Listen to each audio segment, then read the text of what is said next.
So, let me get one more question about you in there, and it's actually, I got the most response about this was, why doesn't C.J. Abraham perform with the band when they go on tour? Everybody loves C.J. Abraham. To give you the reason that would make everybody not like Drake Bell, which is that he doesn't think I have enough style to be in the band. That's a joke, though. That's really.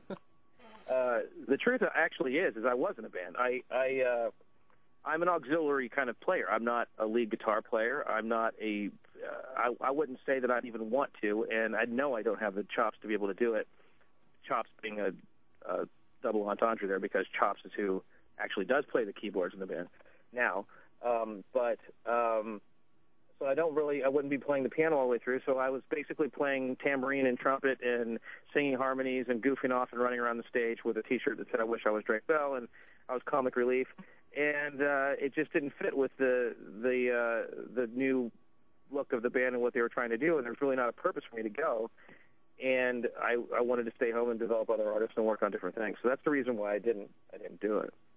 I've been asked to do it numerous times since then, and on this upcoming tour, I would love to go. I mean, because we're going to talk about going to Mexico and Argentina, Chile, Japan, Australia, the UK, France, Germany, and all the territories internationally. And Michael and I both talked about we want to do at least a couple of those dates because it would just be too much fun. All right, we're going to take a quick commercial break, but we will be right back with everything that you need to know about Drake Bell, because I know I got a lot of Drake Bell questions, so stick around, everybody. See, now, wasn't that a quick break? Yeah, and I love that. I mean, come on, this is jazz, man. Definitely. All right. Sounds like Zach Hexum. Yeah, you can't go wrong with Zach Hexum right there. Right. So let's go right into the bigger question. What is going on with the third album as we speak? Is there any new developments?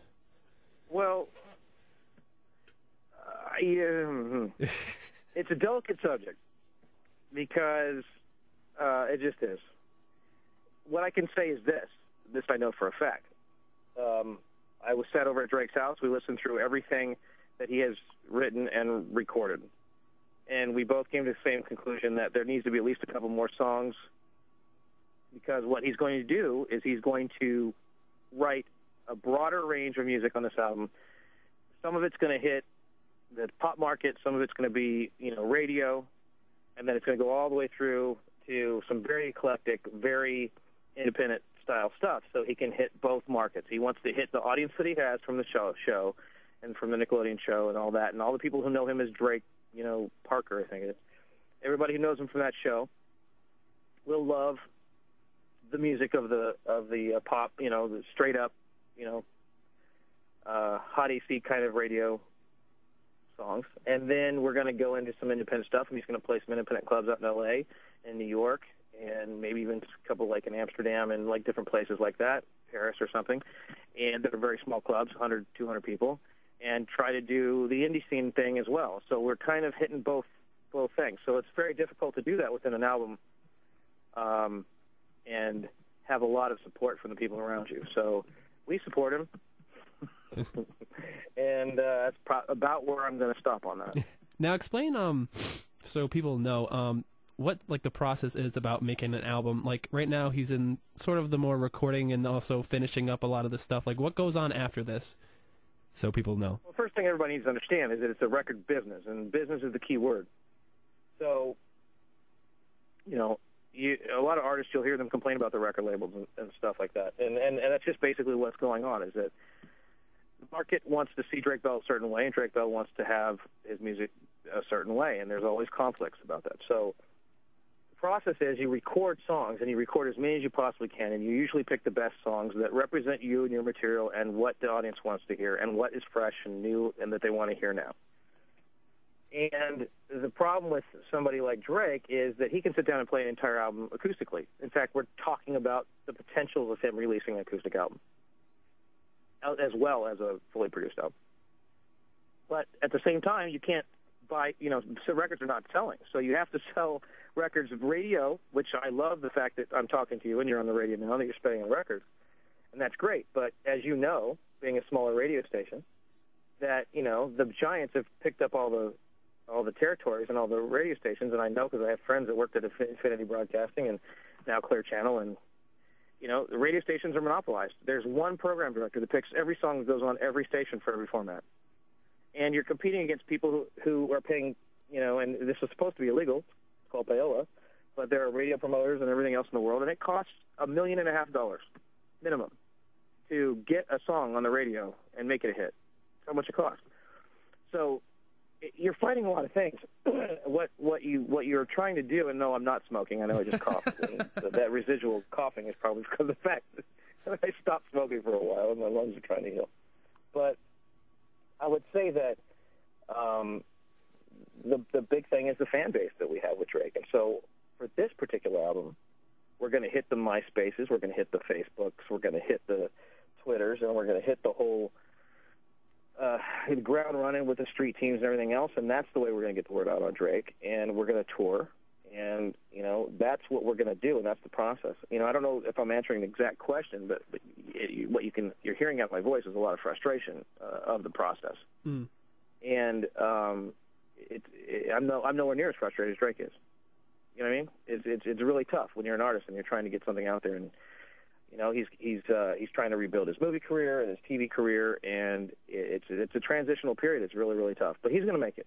Yeah. And he's an extraordinary musician and very talented, and there's a lot of really good songs that he has. He's probably got 30, 40 songs that he's done that he could choose from for this album. So he has enough songs, but not for what his vision is of what he wants to do. And you're going to see his vision very soon.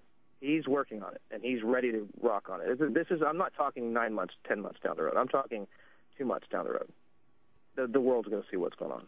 Do you think that there's, like, I know you mentioned it last time you were on the show, that, last album was more of like a submarine happy-go-lucky. Is there a type of, Well, this is definitely not going to be anything happy-go-lucky. I mean, Drake has been through some stuff this year. And that's why I was asking if there's because the first record he did right after his the very first record, Telegraph, was actually done. I don't know if people know this. It was actually recorded, and the reason why it's called Backhouse Records, in a back house that Drake and Michael set up a Pro Tools Digio 02 in, which is not, for people who don't understand, this is like, at the time it was pretty decent technology, but it's a home recording studio. That was recorded in a home recording studio and released. We sold around 280,000 copies of that CD, by the way, and which is amazing. And the second record was done right after his car accident, and he was like even happy to be alive. So everything about that album was just like top of the world kind of stuff. So this album, who knows, man? I can tell you right now, there's songs on there that'll if you really read into them, they'll make you cry. Like on Telegraph. So the song Somehow, and I mean, there's some songs in there that if you really, really pay attention, you can get a good look at what's gone on in Drake's life, and you'll be able to read into it with some of this new material. And some of it is written because it's written marketable, but there's a message in it, and you'll get it. Everybody will get it. Yes, I mean, I've heard, because a lot of those tracks that got leaked out or like on YouTube and stuff like that, like you can hear it, and I'm sure a lot of the fans have heard it because I know they want to hear new material and stuff. But you can actually feel like what he's been through, and you know me, I've been through kind of the same stuff, and you've helped me out a lot, which I thank you for with your. You know what? Growing up, being young, it's like so funny. I would pay so much money to be exactly where Drake is and where you are. It's so funny because it's like when you're in the middle of a breakup or you're in the middle of some, career-altering, whole life ahead of you, scared thing. And then you're at my position. I'm 36 years old. I'm married. I love my wife. I love my life in general. But even the turmoil of being 23, 24, even anywhere under 30 at all, I'd pay several $1 million for that. The experiences of life are what it's all about. So, Drake's coming to realize that. I mean, he's really, he was in a bad spot, man. He was a really bad spot. And he is every single day motivated to do this and really turning his life around and getting over some of those things. And that's the moment. Those are the moments in life that you cherish and that you need to cherish. Is the turmoils are tough, but you will get through them. You always get through them. And if you don't get through them, you're dead.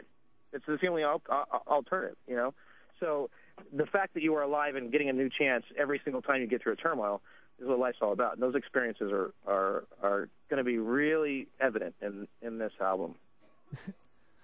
That was very sentimental, I gotta say. I'm an artiste. What can I say?